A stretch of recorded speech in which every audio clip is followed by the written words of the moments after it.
इतिहास में तलवार से ज्यादा खतरनाक क्या हो सकता है? एक ऐसा दिमाग जो बिना युद्ध लड़े पूरे साम्राज्य को अंदर से तोड़ दे। वो राजा नहीं था, उसके पास कोई सेना भी नहीं थी, लेकिन फिर भी भारत का सबसे शक्तिशाली साम्राज्य भी उसके सामने टिक नहीं पाया। कुछ लोग उसे सबसे महान गुरु मानते हैं, कोई उसे राष्ट्र निर्माता कहता है। कई हिस्टोरियन ये कहते हैं यदि आज चाणक्य जीवित होते तो आज दुनिया उन्हें the most dangerous political mind कहती, क्योंकि उनके लिए नैतिकता नहीं परिणाम मायने रखते थे। मगध केवल एक राज्य नहीं था, वह भारत का सबसे शक्तिशाली साम्राज्य था और उसके सिंहासन पर बैठे थे धनानंद।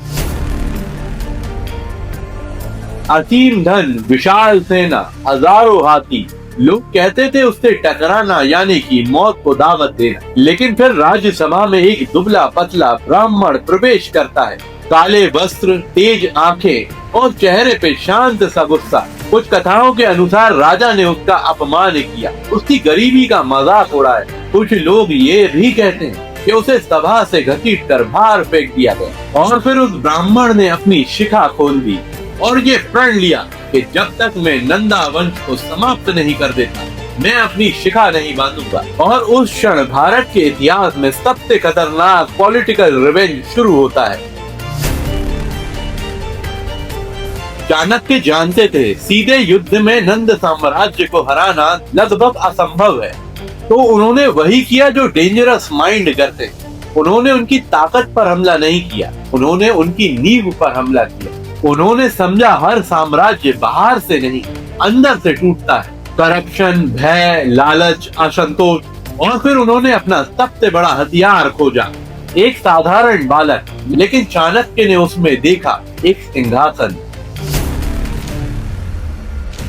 तलवार, रणनीति, रात में शिक्षा। चाणक्य ने चंद्रगुप्त को केवल युद्ध नहीं सिखाया, उन्होंने उसे इंसान को पढ़ना सिखाया। किसे खरीदना है, किसे डराना है, किसे मारना है, किसे बचाना है। ये कोई गुरुकुल नहीं था, ये था एशियन इंडिया का सबसे dangerous political training programme. Physiological warfare, secret alliance, miss information, economic control. Chanakya जानते थे यदि जनता का दिल जीत लिया तो युद्ध शुरू होने से पहले ही जीत हो जाएगी। यही कारण है कि चाणक्य तलवार से ज्यादा सूचना को पावरफुल मानते थे।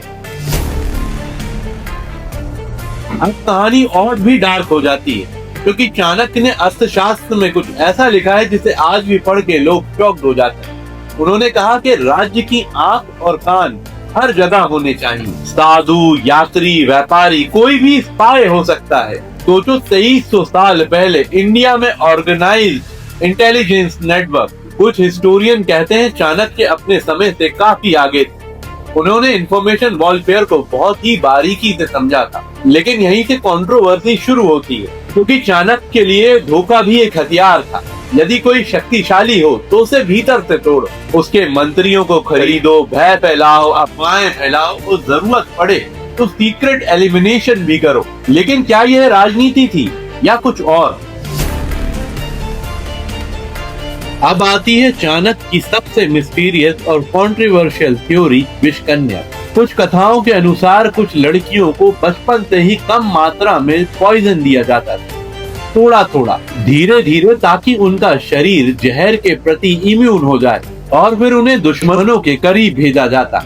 चाणक्य ने भी इस स्ट्रेटेजी का उपयोग किया। हालांकि इतिहासकारों में इसको लेकर भारी डिबेट है। कुछ स्कॉलर्स इसे एक्सजनरेशन मानते हैं और कुछ इसे पॉलिटिकल मिथ। लेकिन एक बात सच है, इस थ्योरी ने चाणक्य की इमेज को और भी टेरिफाइंग बना दिया। लोग सोचने लगे, क्या राज्य बचाने के लिए इंसान किसी भी हद तक जा सकता है?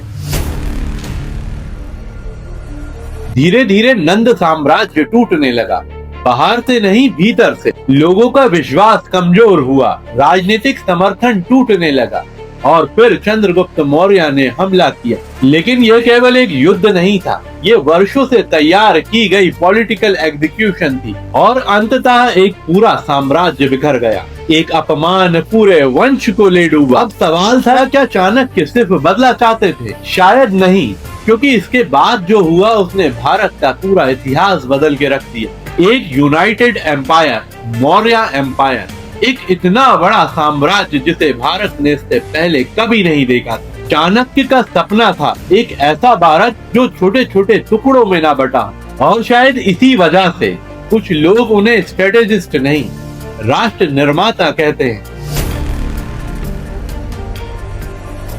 आज भी modern politics, corporate strategy, military physiology, intelligence agency, सब जगह चाणक्य का नाम लिया जाता है। क्यों? क्योंकि वे इंसानी बिहेवियर समझते थे। उन्होंने पावर का वो साइड देखा जिसे आज भी लोग स्वीकार नहीं करते। उन्होंने माना आदर्श से राज्य नहीं चलते, राज्य चलते हैं सूचना, भय, रणनीति और नियंत्रण। यही कारण है कि कुछ लोग उन्हें जीनियस कहते हैं और कुछ लोग उन्हें डेंजरस। तो आखिर चाणक्य कौन थे? राष्ट्रभक्त या सत्ता के लिए किसी भी हद तक जाने वाले इतिहास के सबसे डेंजरस पॉलिटिकल मास्टरमाइंड? शायद सच इन दोनों के बीच ही कहीं छुपा है, क्योंकि इतिहास में कुछ लोग साम्राज्य तलवार की नोक पर बनाते हैं और कुछ अपने दिमाग से, और चाणक्य उन्हीं में से एक थे।